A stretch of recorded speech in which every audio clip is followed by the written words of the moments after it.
I quit my job. When my beloved father passed away, my husband suddenly quit his job. My father-in-law also declared with a smile, I quit my job too. When I learned about their resignation, my heart sank. Why had I been dedicating myself to these people all this time?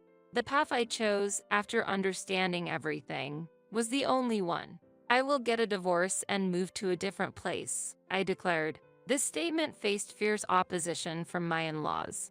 However, I had another plan in mind. When I uttered words like magic, they agreed to the divorce. They didn't realize that this was the beginning of my retaliation. This was the start of my revenge. I am Lucy. Since marrying Paul, I have been living in the same house as his parents. Paul and I met at work. Since I was employed at my father's company, everyone was initially reserved around me, but Paul alone treated me no differently than others. I found this attractive and proposed to him. My father, who raised me alone after my mother passed away at a young age, was delighted with our marriage. But what? Lived together? Of course. I'm the eldest son. While it was true that Paul was the only son, his parents were still in their mid-50s. My father-in-law was very active, and there was no need to take care of them. I saw no necessity for living together. The marriage talks had already progressed in the community, and it was difficult to say, actually, let's not do this. I ended up agreeing to live with them, especially since I didn't want to disappoint my father, who was genuinely happy about our marriage. But I had no idea that this would be the prologue to a series of mistakes. Once we started living together, I found out that my in-laws had very conservative values, especially regarding the role of a wife, which seemed very low to them. A wife's job is to serve her husband and his parents. My father-in-law declared categorically. You will take over all the house chores starting tomorrow, added my mother-in-law, with Paul simply saying, I want you to make it easier for my parents. Thus began my days of hardship. Not long after we started living together, I became pregnant and suffered greatly from morning sickness. However, my mother-in-law stated, morning sickness is not an illness, and did not allow me to rest. Paul, whom I had hoped would support me, looked down on me exhausted and said, this is where women are weak. What a hassle. Even though I was carrying his child, how could he say such a thing? It didn't stop there. Paul frequently said, women are foolish, women are incompetent, showing contempt for me. It was infuriating, and I once retorted, your mother is also a woman, you know. To which Paul responded with a sneer, my mom is admirable, unlike you. After all, she raised a son like me. If you're unsatisfied, why don't you give birth to a boy? Doesn't he know that the father's genes determine the gender of the child? I intended to love my child whether it was a boy or a girl. Any child should be precious. However, I was not destined to hold that baby. Perhaps to distress. We lost our child before reaching the stable period of the pregnancy. My in-laws were clearly disappointed, and Paul muttered, you're useless. There was no one in this house to encourage me, and the days just went on. While in physical and emotional pain, I took on all the household duties, continued to work, and sometimes even cared for my in-laws. When my mother-in-law's acquaintance visited, I was expected to be by her side like a maid, and my father-in-law frequently caused trouble by drinking outside, which always resulted in me intervening to mediate. My days were literally a battle. Amidst the hectic daily life, Paul was absorbed in his own world. What he did was go to work, play his favorite games, or drink at his favorite bar.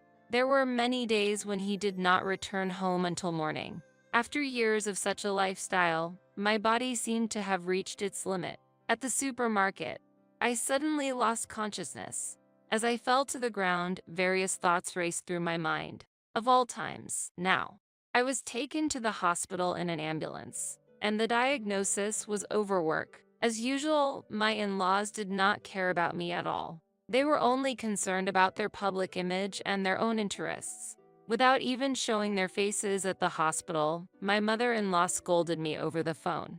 What do you mean by collapsing at the supermarket? How embarrassing. I'm sorry.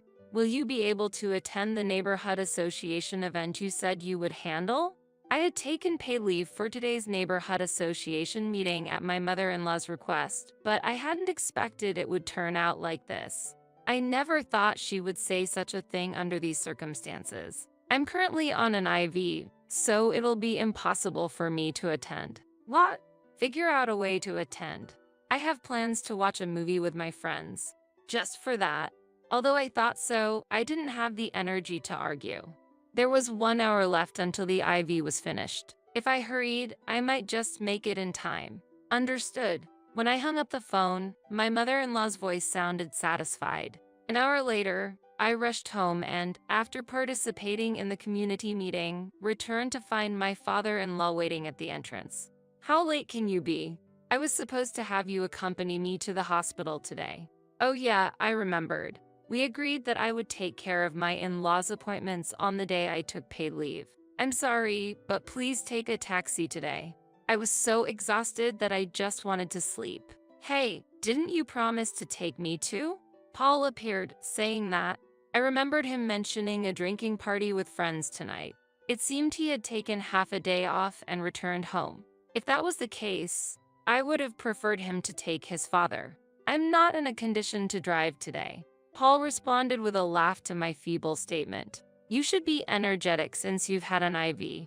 You couldn't have a child, so at least work. That is, even if I explained that I collapsed from overwork, they wouldn't understand. It's a waste to pay for a taxi. You broke your promise, so you should pay. My father-in-law was just showing his anger. In this situation, if I didn't get things done, this issue would be brought up again and again in the future. I mustered my strength, drove the car, and took my father-in-law from the hospital to our home and then Paul to his event. Upon arrival, Paul's friends, including some young and attractive women, had already gathered. I kind of felt sorry for myself. Paul smiled happily and lightly patted my shoulder. See, if you put your mind to it, you can do anything. However, I felt this effort was misplaced. Anyways, the task was completed.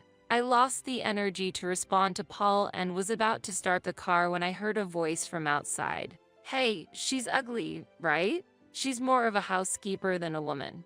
Laughter erupted. Paul had never once introduced me to his friends.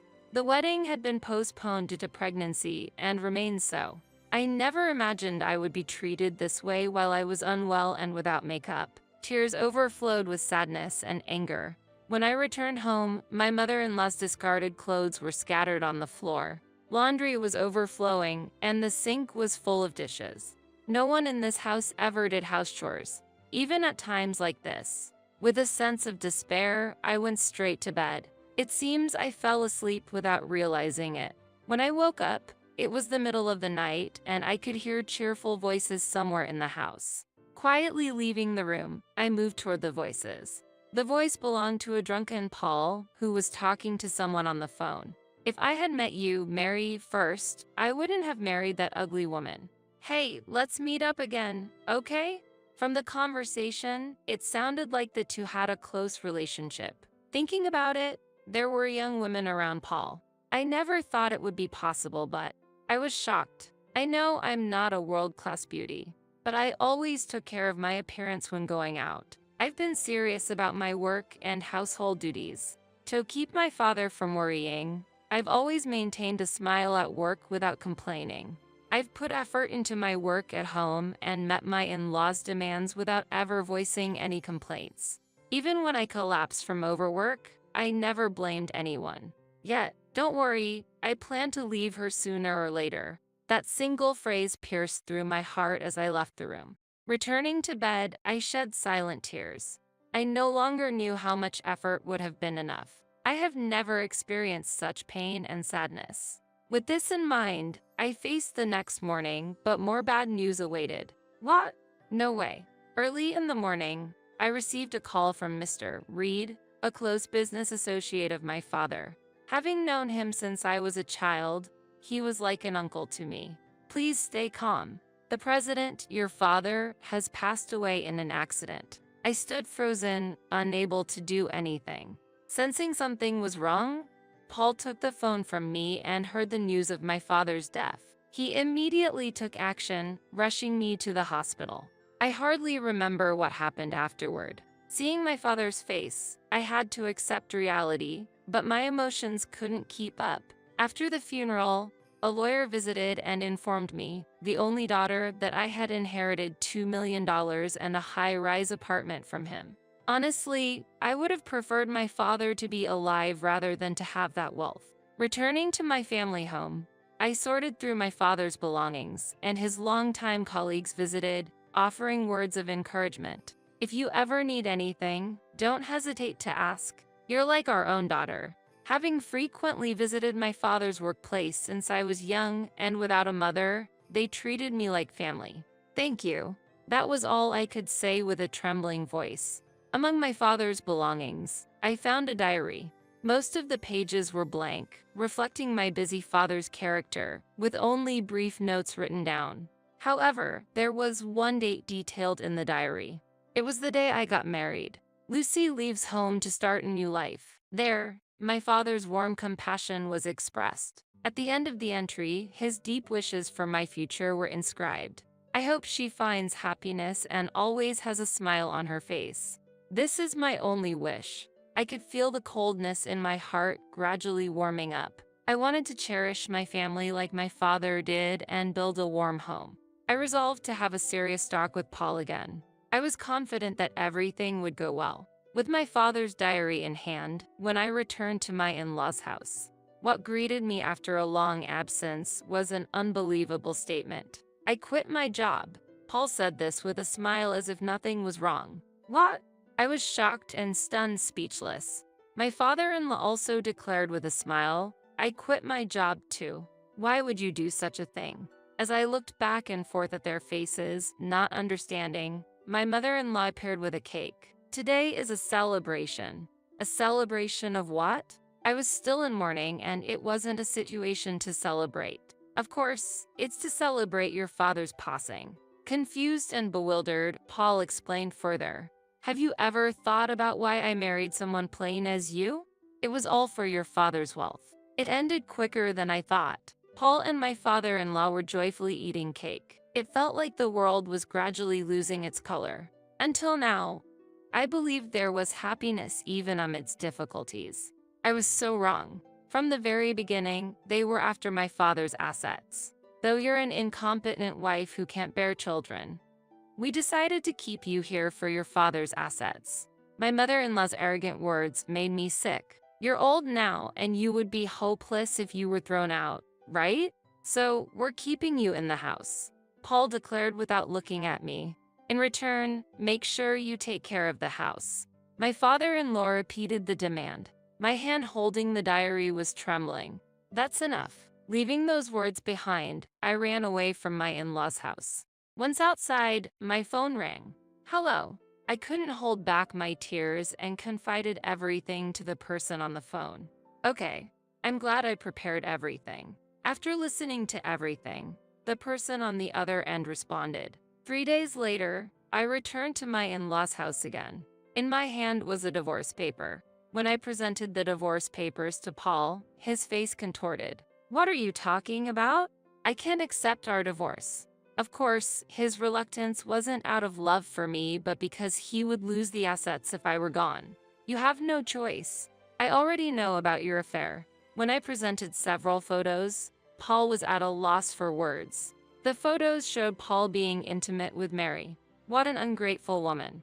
After all the upbringing, you repay us with betrayal? My mother-in-law's face turned red with anger as she tore the photos. Isn't it also your fault that you couldn't satisfy Paul? My father-in-law said mockingly, I am getting a divorce and leaving this place. At my declaration, Paul immediately retorted, I will never agree to a divorce. It seemed this family had no intention of letting go of my assets.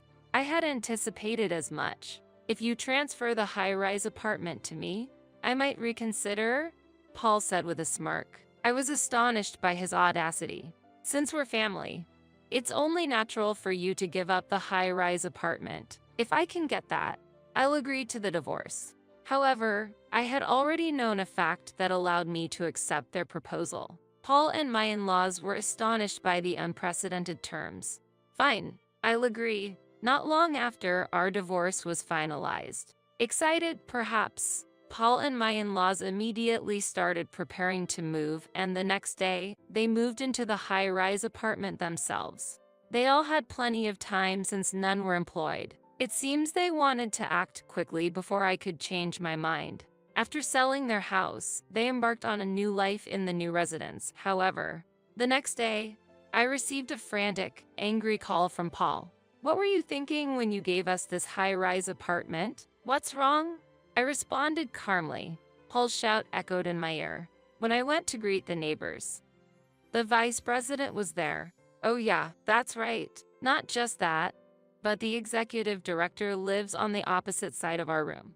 Yes, and next to that is my new room." As I happily explained the situation, Paul grumbled in frustration. "I wasn't informed about this. What's the meaning of this?" There was no special meaning. This high-rise apartment was originally employee housing established by my father for his employees. It was offered to employees at a low cost, and those who could afford it later moved to other residences. Paul, having lived in his in-law's house, was unaware of the high-rise apartment's true purpose. My parents are receiving unfriendly stares, and my dad was glared at. "Everyone knows what you all did to me. It's not a big deal." As I retorted, Paul burst out of his room and began pounding on my door. "Come out. This is unforgivable." Naturally, his loud voice and commotion brought out other residents. For Paul, who had been the center of attention at his parents' house, this situation must have been unexpected. As the crowd murmured around us, I quietly opened the door. "What's so funny? I'll sue you for defamation." Paul was ranting, but I was no longer afraid. "I'm not lying, so claiming defamation is misplaced. I'm no longer your spouse, and if you continue to cause a scene, I will have to call the police." "What do you mean?" Paul, driven by anger, grabbed my collar. "Do you really think that's appropriate? There are many witnesses here and surveillance cameras." My whisper seemed to bring Paul back to reality. People had already gathered around us, and some were even recording.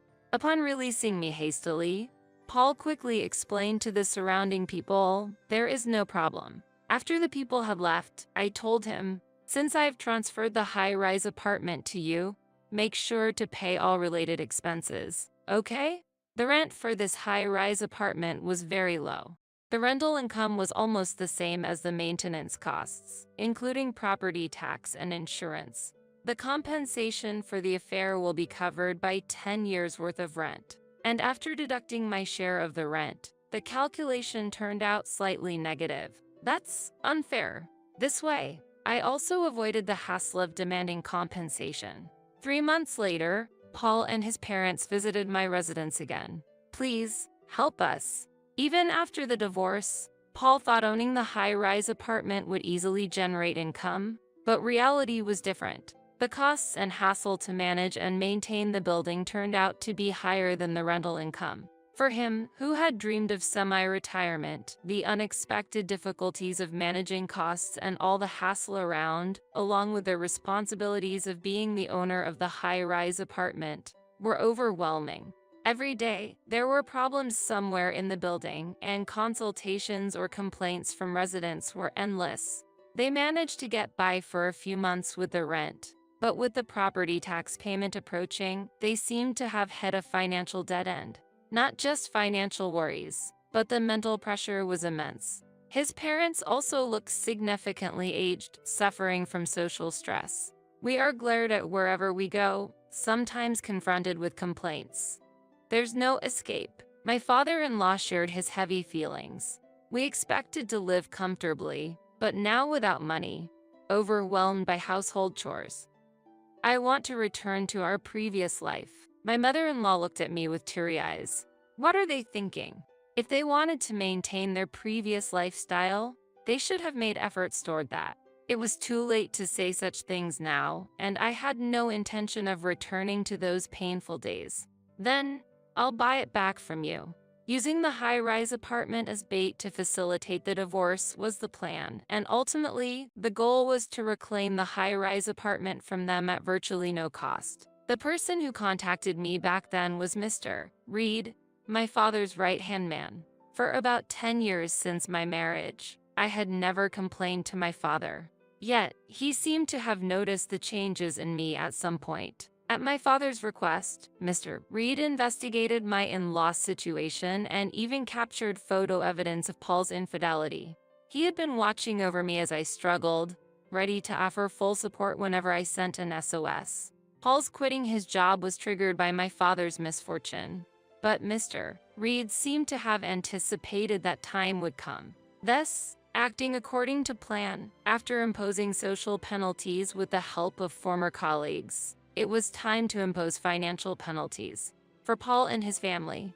The high-rise apartment turned out to be a negative asset with its revenues in the red. Thus, selling it was their only option left. When the sale was completed, they were forced to leave the high-rise apartment. Their original home had already been sold. The house, being old, was valued mostly for its land, and Paul's family had to move to a modest apartment relying on that meager income. Naturally, the payment of compensation to me also resumed. Mary, who had high hopes for living in the high-rise apartment, was furious with a turn of events and was demanding compensation, claiming to have been deceived by Paul. Such a troublesome woman.